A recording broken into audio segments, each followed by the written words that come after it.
Good morning.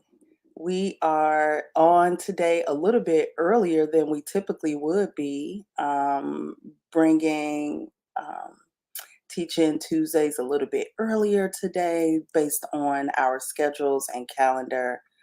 So definitely want to welcome everyone who catch us live and those who may tune in a little bit later and watch the replay. Welcome. I am Natasha. I am Raise Your Hands Executive Director. We do this because we know parents are busy, on the go, and oftentimes are enjoying summer.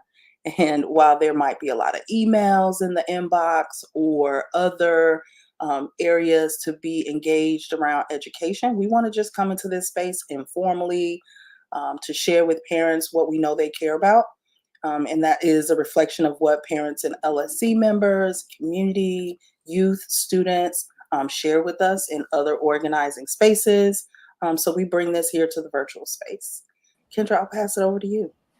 Good morning, y'all. I'm Kendra. I'm the lead organizer here with Raise Your Hand. And as Natasha said, we happy to have you all here with us today. We appreciate you taking the time out to just chat with us today about some important things going on in the schools. Yeah, one of the things that is super exciting is we've been talking about this for months. Like, we really wanted to open this space up beyond Raise Your Hand staff, our own organizers, and really wanted to create a space where we can invite community members, like join us and talk about what you have going on that is, intersectional in terms of, equity, centering accountability in our schools, co-decision making opportunities for parents and youth and students. Really want to open this space and continue to build on that. So I'm excited today. I think we did that a couple of maybe about a month ago with peer Beatrice from Chicago Lawyers Committee joined us to talk about the statewide equity work that we hold and that we are expanding. Today, I'm super excited for us to be joined by our friends from Healing to Action. We have Karla Altmayer, who will be on with us here shortly to share a bit about their work in terms of creating, cultures of consent in school communities. So super excited to have them join us here shortly. Um, Other than that, Kendra, let's get into today's discussion. Where would you like to start? What's on the run sheet? We can talk about just some events that Raise Your Hand has coming up. Main thing, we know we have started our new local school council terms. Everyone should have had their organizational meetings a couple of weeks ago. So we hope those were successful and you got things in order and ready to start the new year with a full effective LSC. Raise Your Hand does module trainings. I myself and Natasha are certified trainers, and we offer module trainings roughly about twice a week. You can find those dates. We have one coming up on tomorrow. We're going to do module 8, the ethics training, and we invite you all to come out. We have some lined up for August, and they will be listed on our event page. So we will drop that link so that you all can grab it and join us, register and join us for those trainings. In our trainings, we do go over what CPS has given us, but we also offer a little bit of personal and experience with it. Like, we've served the LSC for years. We have our own, and every LSC is not the same. So we, put a little in it. It's about roughly an hour and a half to 2 hours. You have time to ask questions and all of those things that come along with training. We also are encouraging you to fill those LSC vacancies. Um, there's a link that you can go and see if your LSC is not full. That does because the seats are taken are not taken. You can join throughout the school year, attend those LSC meetings and join your LSC if you want to be a part of what's the change in your school. So we'll drop those links for you to be able to uh, see if there's a vacancy, community seats, and parent vacancies at the school. But yeah, we will, Natasha, I can do it. Drop the links to the module trainings for Raise Your Hand in our events. Okay, great. One of the things that you mentioned, you mentioning that just jogged the memory. Like, we also have created this cohort that we wanted to be able to provide for the training, which is, it's not just us. We didn't want to host training sort of in a vacuum, so we expanded it. We did outreach to other certified community trainers and have pulled together. So if you need training, presented in Spanish, if you would like us to come to your community, for instance, we prepared and hosted a training up in Humboldt Park area, based off community need. There are folks who are reaching out to us across Little Village, so we're currently sourcing a location. If your school would like, if you'd like to hold training at your school, we can definitely figure out the logistics for that. And we do that because now we have over 20 years of experience among our training cohort, right? And so we bring the best practices that have come, and also the historical lens.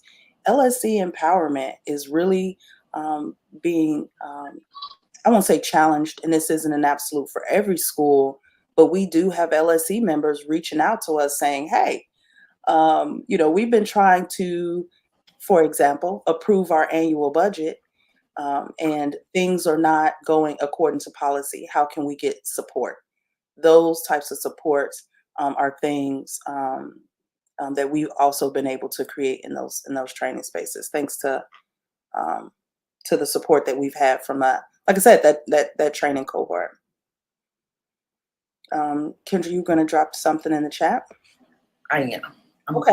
going to drop those events, drop the link to our events. Yeah. Let's see. Where should we go? Oh, one other point. Quick point about the training. If you are interested in filling one of those vacancies, you can come to the training. You don't have to be in order for the training to be certified and of course count, you can definitely come if you're interested in filling those vacancies. So I would encourage you, like, oh, I'm not currently on an LSC. I'm interested in perhaps filling a vacancy. No harm, no foul. I think you're absolutely encouraged to join a training to see if this is a good fit for you. One of the reasons that most parents and community members say that they haven't filled these vacancies is around conflict, interpersonal, um, um, I would say conflict around what really is a lack of training. And so if you're at those decision-making tables and don't have access to full training, it is at times going to be difficult to make decisions. And so it's all good. It's not, I think the point that I really want to make here is encouraging folks to attend the training, even if you're not on the LSC. If you're a parent at a school and curious about how the LSC functions, you're encouraged to join us for that training too.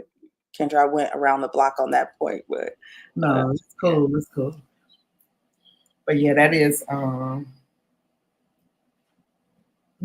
good thought because we don't even get parent participation. So if you if you attend the trainings and you see, and just knowing once you get in the meetings how they can go, once you are trained properly and just see how it go, it'll make LSC so much smoother. So we encourage you all to do that. All right, go for it. No, I was going to say something that I ain't even got to say to the audience. I need to say it to you. And then one of the things about vacancies that we talked about in the past, but we have to always repeat it, right? Is if you are at a school, and there are many across the district that have less than their 6 parents and the 2 community members, that's a school that most likely gives up its power. And what do I mean by that? I mean that if you don't have a full LSC, your that body cannot hold meetings, right? You have to have a minimum number of members in order to hold a meeting, to vote, and to vote on the school's business. And so where there are LSCs that have less than their quorum, the minimum number of people, that is a school that the network chief and the district makes the decisions primarily on the budget and the continuous improvement work plan, which is the school's, plan, academic plan on how our children are educated, how they are essentially held and supported, in their classrooms and in hallways. So it's really important that we seek to find these vacancies. I think we'll try to post a link to the vacancies on our. We're trying to ensure that we have the most current data because there may have been some seats filled in the last like 3 weeks, but we will post a link in the coming days on our social media, and if you're on our listserv, we'll also post there as well, so that folks can check to see if you're a community member, if you're in the boundary and can walk on an LSC. It's a pretty simple process. You'll fill out some documents. You will let the LSC, the principal, know that you're interested. Those documents become submitted. And then afterwards, you will attend the next LSC meeting where it's on the agenda and they have a deliberation and hopefully vote you on. You become a member of that LSC from that day moving forward. You'll immediately take your seat and then serve for the next 2 years until June 30th of 2026. So we'll be talking a lot about vacancies. We really need to see that empowerment restored in our schools. And we know that this isn't a narrative around parents aren't interested. We know that there has been, parents sometimes feel pushed out of the schools, don't feel encouraged to support in those spaces. Kendra, you want to talk a little bit about that? I know you've been. No, that's one of my biggest things. I always say it as we need to know what's going on, especially in a space where we are leaving our kids for the majority of the day. We The schools wouldn't exist without our children being there, so we need to be a part of that.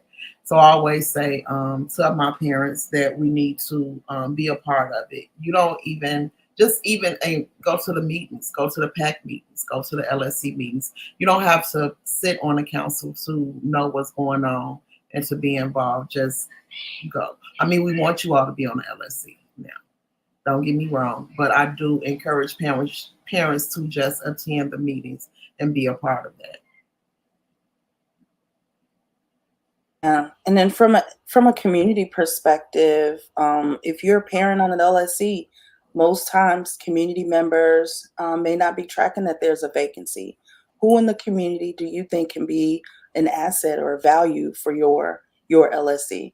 Um, During our LSC experience, we needed a community member. We knew someone who was engaged. I want to say was involved in the parks. Would host teen events, spaces where teens could feel safe to hang out and have a good time. Was interested in schools because she would post about them on her social media. So of course, it felt natural that we engaged her. She wasn't originally interested or said that she didn't have the, I won't say interested, didn't have the time. But once we coerced her a bit, she gladly joined us on the LSC, and was a value to bring those community resources and make those connections. So, you know, engage your community members to join your LSC if you have that available seat. Is there anything that we missed there, Kendra? Yep.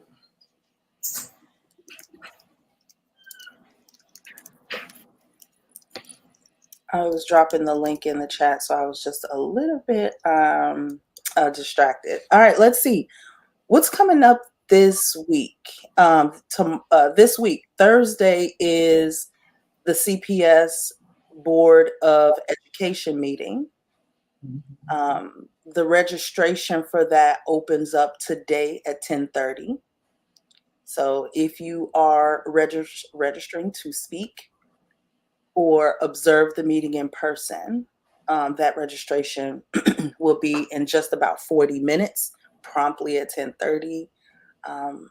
It's important to engage in that space this month if you haven't in the previous months. This one is particularly important. They on the agenda, I believe, will be the district's annual budget approval. So the school year 24-25 budget approval will be on the agenda.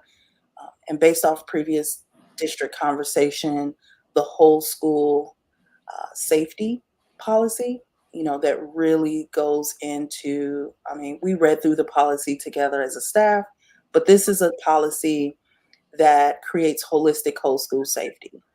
It's focused on relational trust, physical safety, the social emotional needs of young people, students in their classrooms and hallways.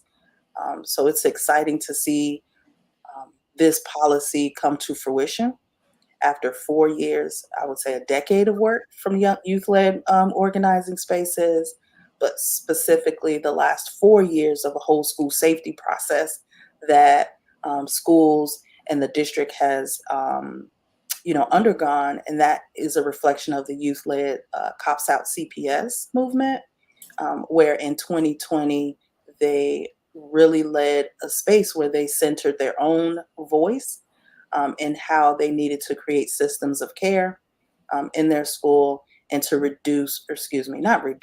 to remove the school to prison nexus that does come to pass when you have over policing, specifically given the demographics of the people in Chicago, the Chicago public schools having the really a legacy of the school to prison nexus again, where young people are have felt disciplined and just really over policed. Kendra, I know you talk a lot about why you're excited about this policy. Curious if you have some thoughts here. Just from the experiences, I've been a mom for a very long time, and I have seen some things in the schools that with the policing that I just don't agree with. So I am excited to see that change. I believe that with community, we can get the kids back to, or the schools back to what they need to be. And yeah, you say, I can go on for hours about just this subject alone. But yes, I am very excited to see that change come in the school year. It's needed. I have 4 sons, one currently still, going through the system, and I always just go back to years ago, just seeing the experience from just having the police officers in the school, and I don't know. I can't even go into it just thinking about all the anger that I have honestly behind it. So I'll leave it at that. Yeah, one of the things that we want to do, Kendra, is definitely hold. We know there's a lot of harm Right. that has been created by this system, right? No different than engaging in, the carceral system in the community. So, there's a lot of harm that goes that we've, just engaging with communities, engaging with LSCs, who are, concerned, right? We share the same concern. Folks who are like, what, this is a change from what we have always done. Now what? LSCs are really concerned about the resources that their school is going to see. This whole school safety policy does lean on, um, investment in, wraparound services. It calls for mentors. It calls for, uh, you know, intervention strategies that connect with young people, that center them. It does require resources that a lot of LSEs are concerned about making sure that when we take one thing away, that we have the supports that the young people need. We share that concern. We plan to advocate with you to push. This policy is by no means the magical, thing. What we do know is that it is something that we have now that we can hold the district accountable to, right? We're very much into the policy that we love to see things in policy again because there's accountability there. So we plan to host upcoming events around whole school safety, holistic whole school safety. So what we see in the policy, we'll sort of peel that onion together.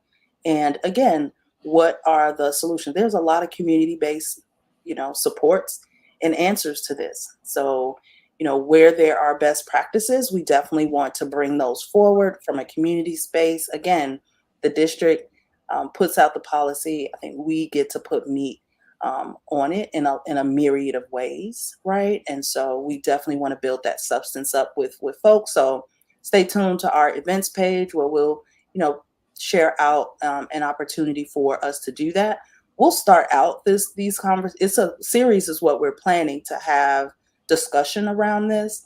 We'll start out with the youth from the Youth Cops Out CPS to talk and share a bit about the years long work that they had, sort of pushed to ensure that the district came to this point of holistic safety policy that centers their needs.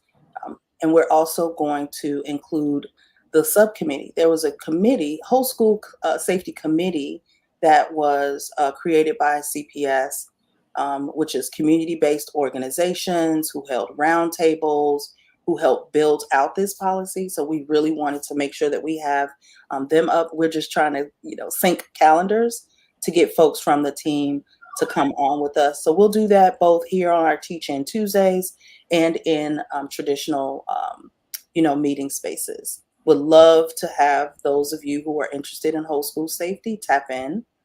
Your voice is definitely needed. This is going to be an all hands on deck approach to safety for our children and in our school communities. So again, I think tomorrow's meeting is or excuse me, not tomorrow. I think this week's board meeting, which is going to be Thursday, July 25th, 10:30 to, I would just say it starts at 10:30. Though some of those meetings have been pretty lengthy. But I would say they go to about 2:30. You don't have to stay for the entirety of the meeting. But again, if you are interested to register, to be heard, to have your voice heard, the opportunity to register will be today at 10:30 promptly on cpsboe.org. O-R-G. So cpsboe.org is the website, and it will take you right on their front page to the meetings area where you can register to observe. Um, there's a lot of concern. I want to take a voice break, Kendra, jump in here. There's a lot of concern about what LSCs have been saying about the budgets. Oh. They're concerned about some of the budgets. What were some of the feedback that LSCs gave in the recent solidarity calls? Weren't there concern about policies, rules being Policies, the how they didn't get enough time to review the budget.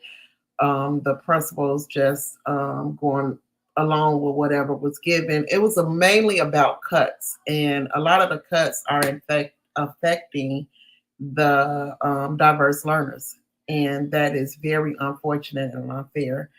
We've had a lot of complaints about just how do we change that, and they're not giving them any answers. The parents, the LSCs, nobody is getting answers about what's going on, and I know that they were trying to extend dates on decisions, but you just, it's unfortunate how no one, you can't, it's just you giving this and we just supposed to take it and deal with it. And already being in a school where we are not getting the resources that we need, taken away from things, is definitely heartbreaking. So my email is full of parents like, who do I contact? Who can I can you reach out to someone? Can someone give me can you get someone to give me a call back? Just yeah, it's full of those. We have, it's, no one is happy. I have not, as of yet. If it's someone that's happy, I haven't heard about it. So no one is happy about the process of the how they are handling the budget, and we are hoping that we do get some type of um, some help in some way with the process. So we are still pushing for towards that. Yeah. I mean, listen, we've said this before, to see LSCs struggling with um, things that are codified in the school code, in the policy, um, don't hesitate to reach out. We are currently organizing LSC and parent concerns to send that to the Board of Ed. The CPS board held budget hearings. I want to say a little bit like about a week or so ago, and the sentiment in the room was there's very low satisfaction with this year's budget process. And one of the things that we have been, sounding the alarm on is this: name any fiduciary body that has the responsibility to approve an annual budget for millions of dollars, impacting hundreds, thousands of people, where they only have about 9 to 10 days to approve that budget. You just won't find that. Just isn't logical. And so we continue to struggle with the district's timeline. So from the time local school councils get their budgets in their hand to the time that it's required to be submitted to the district, that time is being shortened, it seems, every year. And we see that as an overreach of power. It usurps the LSC's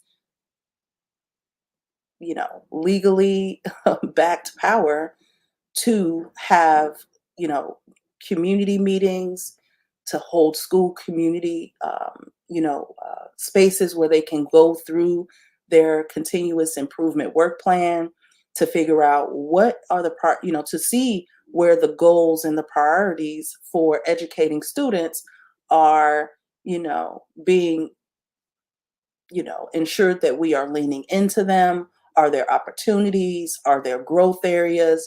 Do we have, what do we have what gaps do we have to fill? And so if we're not starting with that document, the CIWP, and having those community meetings, then it's a budget that people will automatically lose, what am I trying to say here? Lose confidence in. And so, what we continue to be concerned about is that the district has not leaned into the opportunity to make sure that schools get their budgets much, much sooner, to ensure that LSCs have the time to hold those legally required meetings, actually, and then the time to sort of struggle with their budget. I think we saw inter-American magnet school parents who are parents in LSCs who've been speaking out in recent meetings who have said, look, a budget was submitted that our LSC did not approve, right? We know that that violates the uniform principal contract that the principal signed. We know that it violates the Illinois School Code, which codifies LSCs must approve the budget. We know that it defies the LSC training that is required by all LSC members.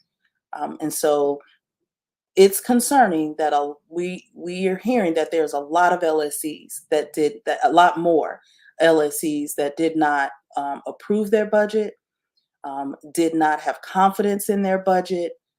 And so, as you see the public and in the media narrative, or I should say discourse around this year's budget, just know that we are highly concerned given the budget cuts to programs, right? There's a lot of concern, like you mentioned, Kendra. Um, so that is in the backdrop of where we definitely see a need to bring in some accountability to the district. And so we'll continue to organize in that way to ensure that going forward, LSCs have a minimum of 1 month with their budget. So whatever needs to happen internally at CPS to back the process up a bit, they need to make that happen in the next school year. This is now the third consecutive annual budget process that we have seen the LSC power be usurped in this way. And we are, and again, legally backed power. So we will explore options around what will it take to have some district, to have the district adjust in this way. All right. So, I mean, Kendra, are you attending the meeting this month? How are you participating? I'm I think I need to speak, but I know I will at least be there in person. Um, yeah.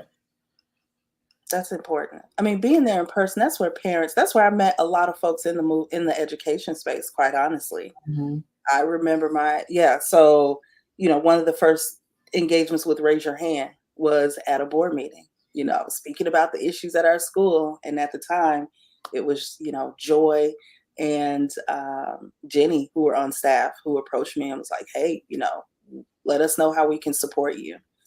So it's good to be in those spaces. I'm glad you're going to be there, Kendra. All right, let's see. Is there anything that we should touch on before? Oh, we didn't have this on the run sheet, but I was curious to talk a little bit about the LSC organizational meetings that recently happened. Okay. So every year, LSC, so newly elected LSC, there are a lot of new LSC members, by the way. We are catching y'all. They have been along with us in our past June and July, early July module trainings. And so what usually happens is the 1st of July through the 14th, LSCs meet for their organizational meeting. It's where they elect the chair, the vice chair. Kendra, you want to talk a little bit more about? My mind is actually spacing. What else happens in an organizational meeting? We set dates for the school year, for the meetings for the school year. You pick officers.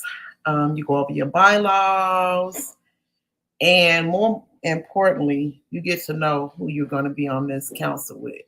So, I myself joined a new council this year and was not leery on it, but I'm always side-eyeing something, and I actually am glad that I did.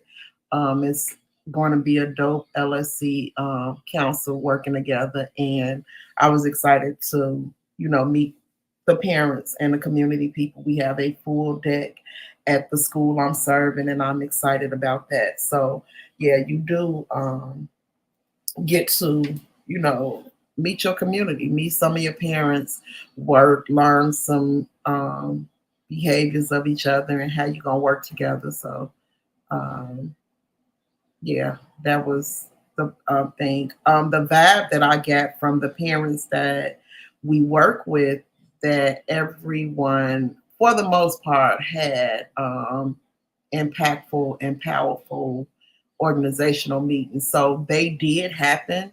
In the past, I know from experience that they weren't having these meetings for whatever reason. So this year, a lot of them did go on. I attended a few myself, and just it is the vibe is going really good. I feel like I think this year with LSC is gonna start making a change. I think of the change that we're looking for. I'm kind of seeing, and I'm just hoping for the best to continue that way. Um, but yeah, the I can't get the organizational meetings should have happened about a week ago. They should be completed at this point, and um, yeah, they were really good so far. Mine was perfect, almost. I love that. And congratulations, Vice Chair. And vice chair. Way to lean in. So it's a huge gift for your LSC to have a certified trainer as the vice chair and all around amazing person and organizer. So that's Oh, awesome. thank you. Um, one, one interesting thing that LSCs have been focusing on in those spaces, which I think is great, is a best practice from learned from the pandemic when schools were closed is codifying in or annotating in their bylaws that they are going to host their meetings hybridly. Yes. And so even though there's LSCs must hold their meetings at the school or in a physical location, more and more LSCs are opting to stream or have a like excuse me, maybe via Google Meet or streamed on YouTube. I think those are the two main areas. So if they host it on Google Meet, they're dropping links in the chat where you can participate in public comment, despite being on the go. I was on a call recently where a parent was, is an EMS and was on the truck, dialed in onto the LSC meeting and speaking during public comment, right? Which is a huge value. Clearly, that's a parent who cannot be in the meeting space, but cares and, really had some um, substantive info or, requests for the LSC in the school. So again, it's a best practice. If your school doesn't have that, you should definitely be reaching out to your LSC to encourage them to create those bridges for participation. Again, a best We practice need that to add can, that to training. huh? We definitely need to add that piece to training to encourage that. That is definitely something that needs to happen. It's a good point. We should definitely figure that out, Kendra. Follow your leadership on that. Yeah. All right. So again, congratulations to the newly elected LSC members. If you are on an LSC, we always tell folks it's great for you to be individually trained. Encourage the remaining, your entire council to go through training. One of the things that I'm excited about is um, uh, one of the things that I'm excited about is that we have a large number of students who are coming through LSC training and feel that that is also super important for students to attend training and to really, what we're telling young people is like, listen, no other LSC member has more power on that council than you do, Hmm. right? So really looking at this from a youth, um, from a student empowerment perspective. So we encourage more students to come through and receive their certified module training as well. All right, Kendra, did I miss anything on that, or should we move forward? We can move forward. All right. Let's see. I am excited for this point in the agenda on the show to welcome our special guest, a friend of Raise Your Hands, Karla um, Altmayer. who is the co-founder, co-director of Healing to Action. Karla is driven by her family's experience with poverty, sexual violence, racism, and incarceration to dismantle the cultural conditions enabling gender based violence. As an attorney, she developed an innovative and nationally recognized model so survivors could organize and build solidarity. As co director of Healing to Action, Karla continues to collaborate with survivors, building their individual and collective power. Karla, welcome. Thanks for joining us. Hi, Natasha. Hi, Kendra. Thank you so much for having me here today and for that wonderful introduction. I really appreciate that. And thanks everyone for this opportunity to talk to the Raise Your Hand community. Raise Your Hand has been a key partner of Healing to Actions for a couple years now, and I'm excited to share a little bit more about the work that we're doing and invite folks to take part of it. So I will start with, I believe I have access to presenting, but let me just double check here. So let me just try this one. Let me see if I can do this.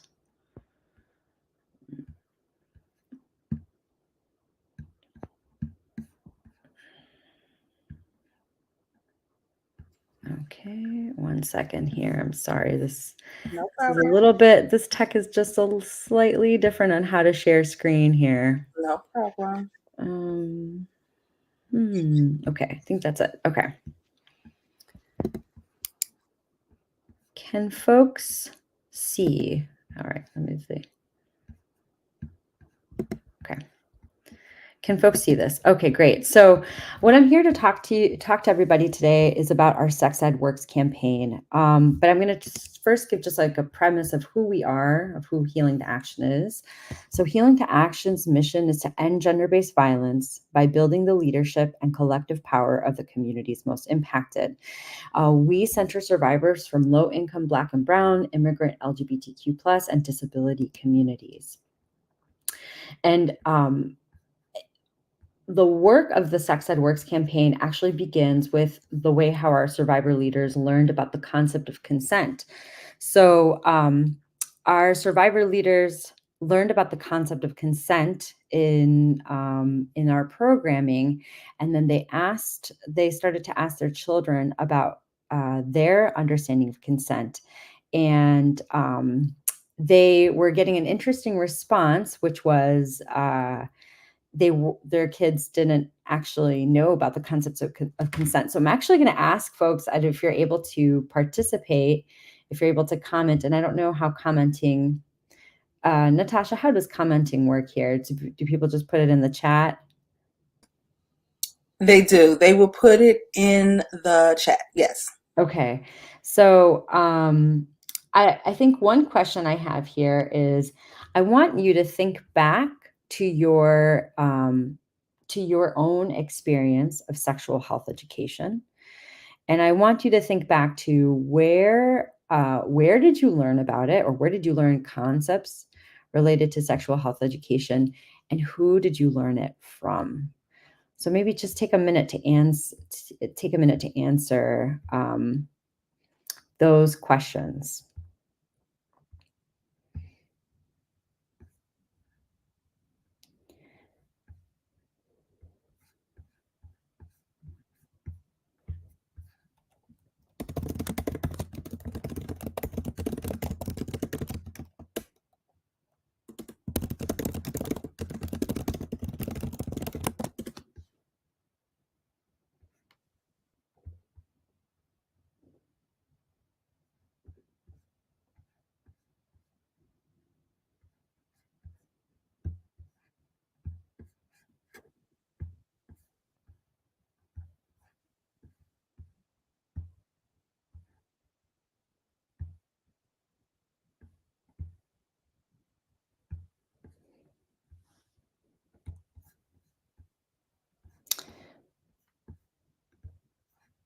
Okay. Well, I think, sorry, and I'm trying to navigate this tech, so apologies for the pause here. I think, so I want you to just reflect on that. and reflect on where you learned it from. And then the next question I would ask yourself is what do you wish you would have learned? And then on the scale of 1 to 5, with 5 being very prepared, how equipped do you feel about talking about sexual health with your kids? My guess is you can put it in the chat, your number, if you're at a 1 or at a 3 or at a 5. But my guess, the majority of parents, when we're hearing the concept of sex or sexual health, we immediately freeze. I'm a parent myself of two young boys, and so I empathize with the understanding of, oh, I have to have this conversation now. I wasn't ready for this conversation. So what I want to talk a little bit about is some of the assumption that many parents have, right, is that, like our leaders, is that, well, our kids are going to learn about these concepts at school. They're going to learn about consent. They're going to learn about sexual health. They're going to learn about the body parts. They're going to learn about menstruation and puberty and all of these other pieces of sexual health. Here's what really is happening at the district level. So let me go back to sharing my screen here.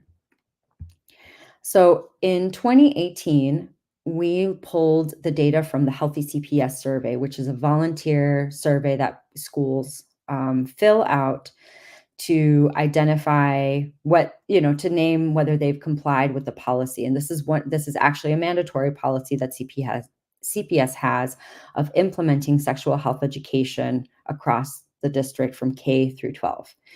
But again, when leaders learned about the concept of consent for the first time, and then they talked to their kids, they realized that their kids didn't have this understanding. And so when they pulled the data, they found out that 70% of the schools were actually not in compliance with the district's policy. They were not, meaning that they were not implementing sexual health education in the way that the district was intending. We've pulled the data. They stopped collecting data actually during COVID. And the most recent data is from 2022 to 2023. And the numbers haven't changed much. It's still only 64% of the schools were not in compliance with the district. So it's still more than half of the schools. I would say 2 in 3 schools are not in compliance. The other number that I want to just identify for everybody is around what is the impact of not having sexual health education? What is the impact of not knowing consent? What is the impact about not knowing your body parts, or knowing how to navigate safety, or knowing what's happening to you? The reality is that this has an impact on gender-based violence, because when someone isn't informed on the concept of consent, or someone isn't informed about how to navigate their body, and they're trying to find a safe adult to find out, like, this is a change that's happening in my body, that creates an opportunity, unfortunately, for abuse. And in 2024, the Office of Inspector General reported that CPS schools saw a 12% increase in reports of sexual assault and violence in schools. So I think what I want to emphasize is, why is sexual health important, and what is the impact when it's not being implemented? And so for the Sex Ed Works campaign, what we are looking for are 3 key things. We're wanting to make sure that there's funding allocated for the implementation of sexual health education. Right now, currently, the district does not have any specific funding that they allocate. The funding that they receive is from the Office of Student Health and Wellness, and it's through a grant for the CDC. That very much depends on whether the CDC is able to provide or not in that time. Other than that, the district does not allocate any additional funding to the implementation of sexual health education. And so for us, we see that, and we see particularly an opportunity for there to be funding for at least 1 educator in each school to provide sexual health education. The second demand is that there has to be a mechanism for accountability. One of the things that the district has been finally hearing us on is that there's an opportunity for CPS to not just have a volunteer survey where the schools report on basic compliance of the policy on the survey, but that the schools actually present an implementation plan, and that CPS looks at that plan and holds the principals accountable for implementing those plans, while also providing them resources for being able to implement their plans for around sexual health education. So that's something that we want to see across the district. And then the third piece is that in addition to implementing with youth, I'm going back to that initial question, right? What your own experience of sexual health was, how you feel comfortable in addressing sexual health education. We want there to be educational resources for caregivers. We're not just talking about videos. We're not just talking about a website. We're talking about workshops that are facilitated in the schools that create the space for caregivers to explore these topics in a safe space and understand them, and have tools so that they can then talk about youth. Oftentimes, the biggest barrier for caregivers to talk about sexual health is because they themselves don't know what they're doing.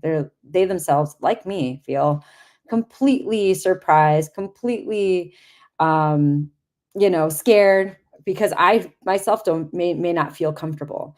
And so I think our survivor leaders really see this as a tool for supporting youth and ensuring that youth um, have their most trusted adults in their lives equipped to answer these really important questions that can ultimately reduce gender-based violence in the communities.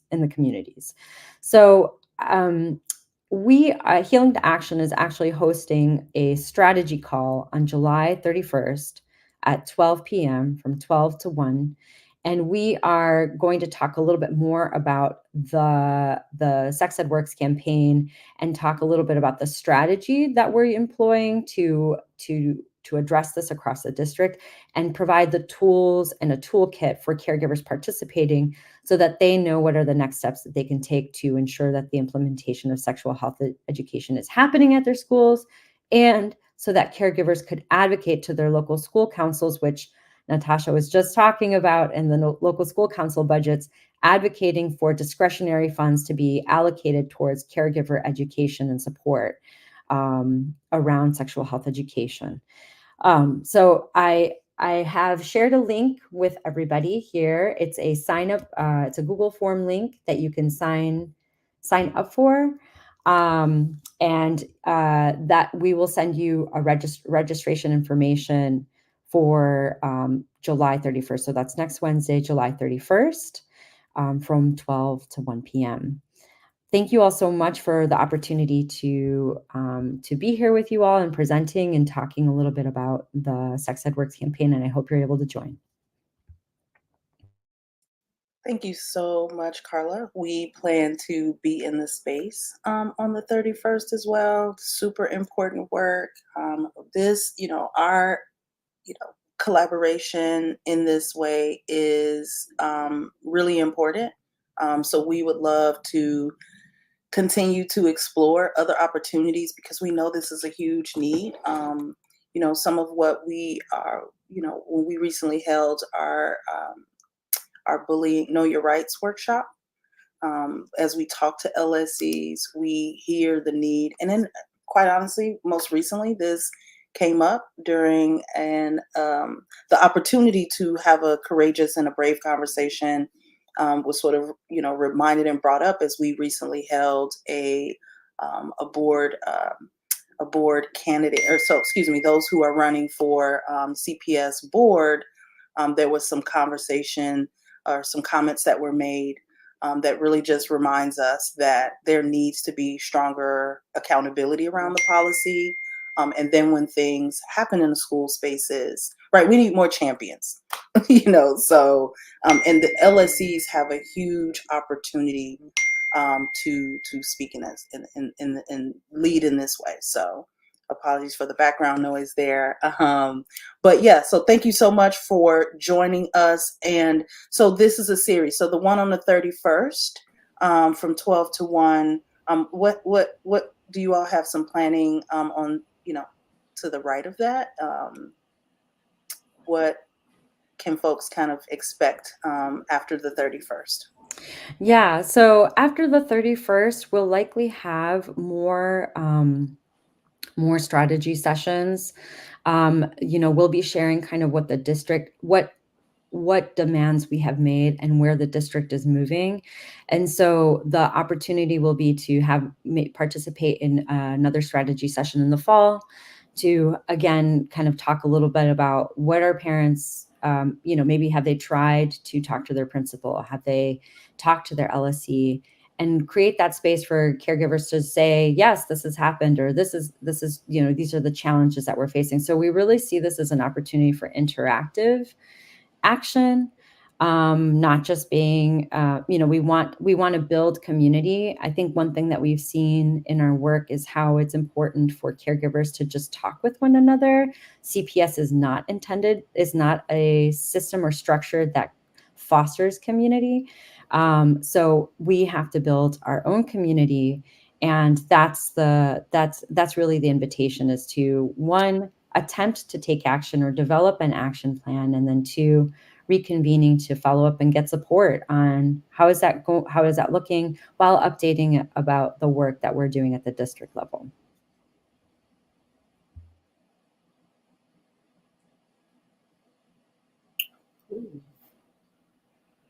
Well, thank you for that, Karla. And we definitely will be a part. We will be in that space.